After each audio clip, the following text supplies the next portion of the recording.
You were an IT engineer, and then you have this idea of exploring the world. So, yeah, how was this connection that you wanted to explore and you wanted to just travel around and doing business somewhere, maybe in your native country and maybe here in Pakistan? Actually, it's quite a long story that is back to my childhood. My parents were traveling us everywhere in Morocco. We didn't have the means to go outside of Morocco, but still we were like traveling all around. So I know almost every corner of the Moroccan landscape and cities. And I think it's beautiful. So when we really want to know about the culture and the beautiful landscapes of Morocco as well. Exactly. It's so different. It's a small country compared to Pakistan. We are 37 million. It's like Karachi plus. Right. So comparing to Pakistan, it's like very small. We have a range of different landscape. We have the mountains and the Mediterranean in the north. We have the ocean, the Atlantic Ocean on the west side.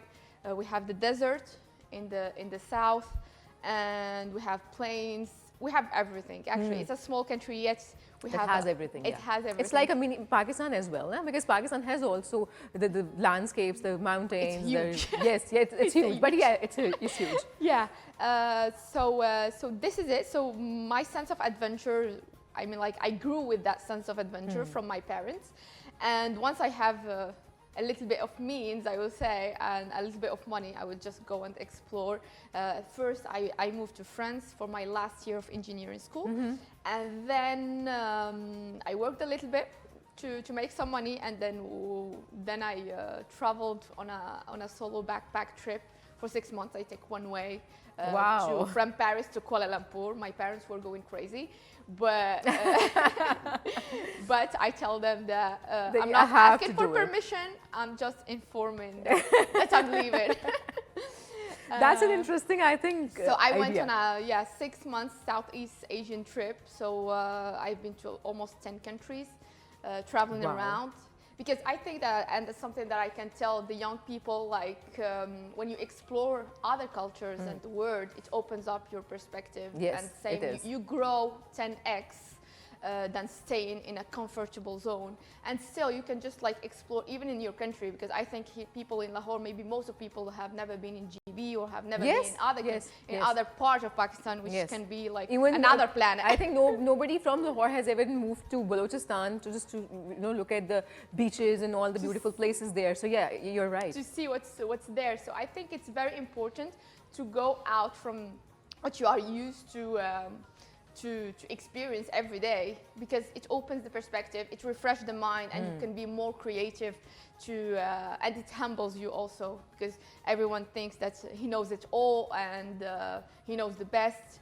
But when you see other culture or other people or other way of doing things, it makes you a better human, I think. Yeah, definitely. It is. Definitely. And then, I mean, if you talk about the landscapes of Morocco and the whole buildings and beautiful landscapes, everything, and if we compare it with Pakistan, maybe we can see there is a little connection between the two countries. So how can we explore this connection more and more, and how can we improve the tourism between the two countries? Actually, it's incredible. I actually didn't know Pakistan, to be honest, at first. When I was 18, 19, I thought it was same thing. India, Pakistan, Bangladesh. Yeah. For me, all these places of the world are the same. All right. But when, to be honest, actually, as living with Amjad for like I know him for almost 10 years, and we've been together for 7 years plus.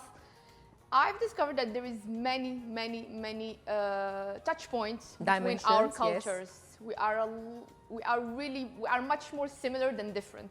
Right. Because we're still Muslim countries. We are having kind of the same culture, even it's different. And there is even some old sayings that you have in Pakistan, and we have the same, but in a different way of saying it. So for me, there is many similarities that I think it's important to explore. And that's going to be part of my projects, because I know Morocco is quite far for Pakistani people. Yes. It's really hard to reach there. I think maybe you need 20 hours flight or whatever, and it's not direct, and it's hard. Yeah. And even Moroccan people, you will never see Moroccan tourists roaming around in Pakistan. It's really hard. I think that there is a way to bridge the two cultures. So part of my project is like bring Morocco to Pakistan. So, wow. So more Pakistani people will have a hint of my country, and I think they will identify themselves to this culture. So what are the things you're bringing here? Just tell us a little about it. Actually, there is three main things that I want to work on them. First is the gastronomy. All right. So the Moroccan cuisine that is very rich. It's one of the top cuisine in the world. Yes, it is. And I think it's quite close to the Pakistani taste. Yes. I guess there is some efforts to do to go and meet that cuisine, because it's not maybe that spicy for Pakistani people, whatever. Yeah. But I think that there is some recipe that we can explore to bring to the Pakistani people. So the Moroccan cuisine is part of my mission here. My mission. Oh, all right.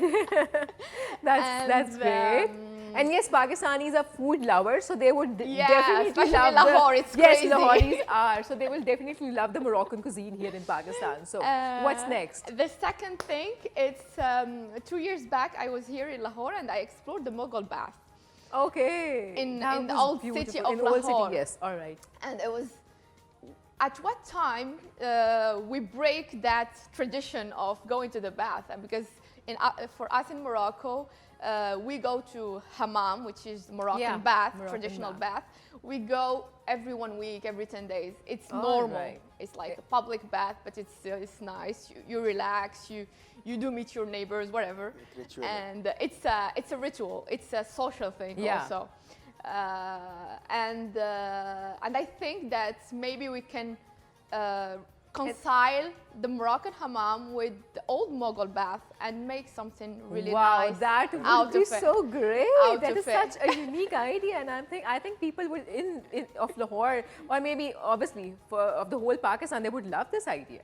So we will see. It's a challenge because it's a new thing. It is a new thing, yes. That people. But people like to explore. Like now in Pakistan, people like to explore new things. They wanted to, look into the things which are a little cultural different, and they really enjoy it. I would say. So we have to think a little bit more how to bring it to people. All but right, I think it's create that connection with the history, especially for me. It's very important. And I think it's something new, but still like you are connecting with your ancestors. Yes. So it's part of the things. And it's a unique thing, yeah. The third thing, it's about the architecture.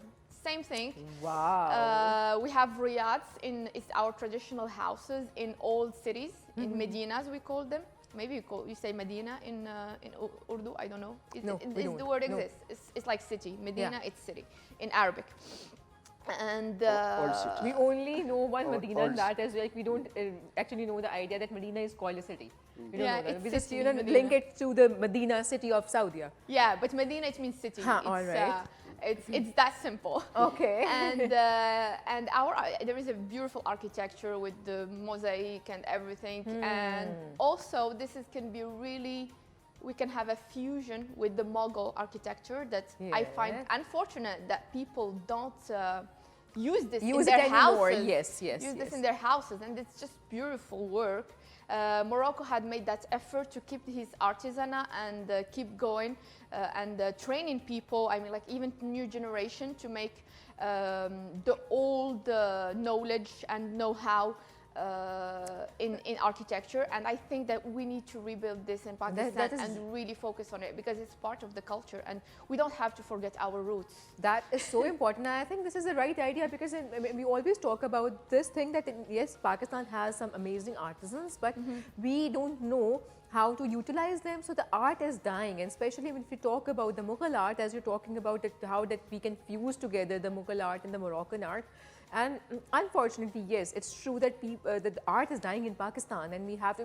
I mean, if we talk about the walled city of Lahore, yes, they are doing a lot of work. They are putting in a lot of effort to just revive those old things. But yes, I mean, if we go and try to find those artisans, we are not going to find them. So this is a very unique idea that you're bringing here, and I wish you best of luck, and I believe that yes, you can do it. Inshallah, Inshallah, you can do it. So जनाब, ये तो बहुत ही interesting conversation चल रही है, जहाँ पे आप हो सकते हैं कि आपको मोरक्कन कुजीन भी पाकिस्तान में मिले, साथ ही साथ मोरक्कन हमाम जिस तरह से हम बाहर देखते हैं, और बहुत ही खूबसूरत, बड़ा यूनिक सा वो एक टच है, वो भी हमें यहाँ पे मिलेगा, और साथ ही हमें वहाँ का आर्किटेक्चर भी समहाउ यहाँ पे नजर आएगा। तो ये भी बड़ी खूबसूरत बात